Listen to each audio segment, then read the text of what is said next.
বন্ধুরা, এটা হলো পালপাড়া একটা মন্দির, হিন্দু মন্দির। এটা অনেক পুরনো।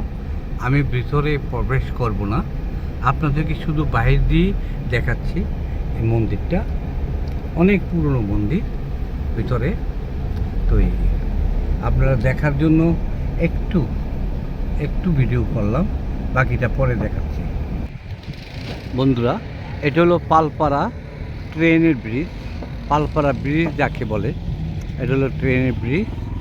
এই ব্রিজ হয়ে এখান দিয়ে সিলেট, ঢাকা, আখাউড়া জংশন হয়ে ঢাকা সিলেট ট্রেন চলে যায়।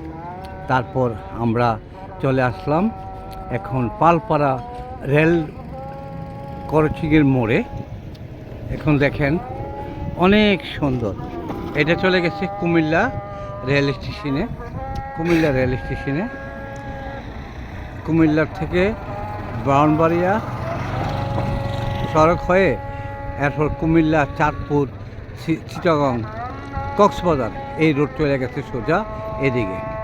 তো যাই হোক বন্ধুরা, এখন জোহরের আজান হয়ে গেছে, প্রচণ্ড রৌদ্র। আমি আজকের মতো এখান থেকে বিদায় নিলাম। আল্লাহ হাফিজ। আসসালামু আলাইকুম ওয়া রাহমাতুল্লাহি ওয়া বারাকাতুহু। এই রুটটা আবার চলে গেছে একদম কটক বাজার, বিবির বাজার কটক বাজার চলে গেছে এই রুটটা। তো যাই হোক, আজকের জন্য আপনাদের কাছ থেকে বিদায় নিলাম। আল্লাহ হাফিজ।